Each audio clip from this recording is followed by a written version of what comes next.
If you're thinking about moving to Bali, I am here to give you kind of a more realistic review of what it's actually like to live here. My name's Tanner. I've been living in Bali for almost 3 years now, and I think we can all agree that everyone, or at least most people on the internet, are guilty of over glamorizing Bali.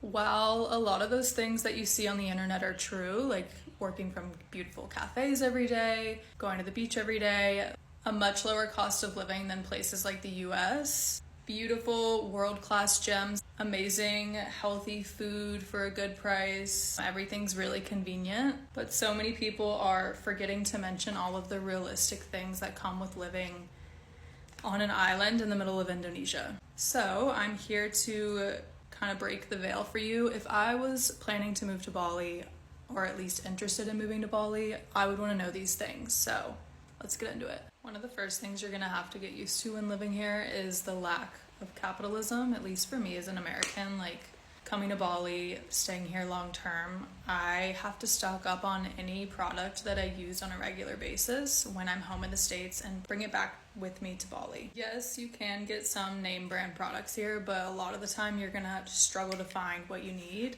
It's kind of a running joke with my friends and I, like anytime somebody leaves Bali and goes home, they become like the mule for everybody bringing back all of this product. Another thing about living in Bali that is not great is that the healthcare is not very good. So a lot of the times you're going to be spending money to be misdiagnosed, or they don't have the proper medicine that you need. And if there's ever a serious problem, people literally fly to Singapore to see a doctor.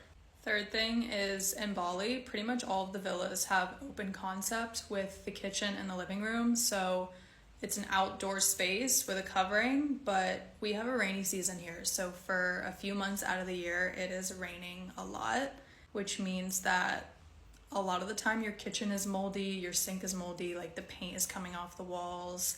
There's critters crawling around in your kitchen. Number 4, unfortunately at the moment, the development in Bali has gotten really bad. It's becoming quite overdeveloped, and I think it's a really complex topic and problem to speak about, but just be prepared. Like, there's a lot of construction going on. There's a lot of new villas going up. There's a lot of new restaurants, especially where I'm living in Uluwatu. I've been here 3 years, and over the span of just those 3 years, this part of Bali has changed so much.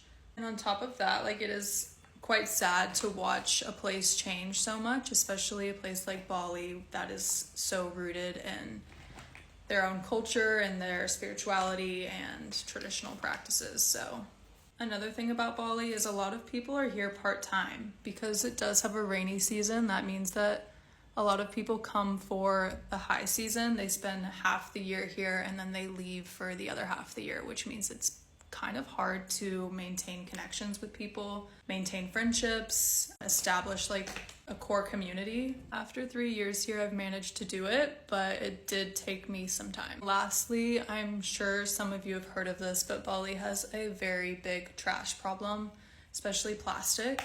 There's no real like legitimate waste management system here, so a lot of the time trash is getting dumped either into the rivers, into people's backyards, like into the street, and a lot of the time it's getting burned, which is just not healthy. So yeah, hopefully this helps if you're thinking about moving to Bali. I feel like I could go on and on about all of the niche things about living here, so if you have any questions, drop them in the comments.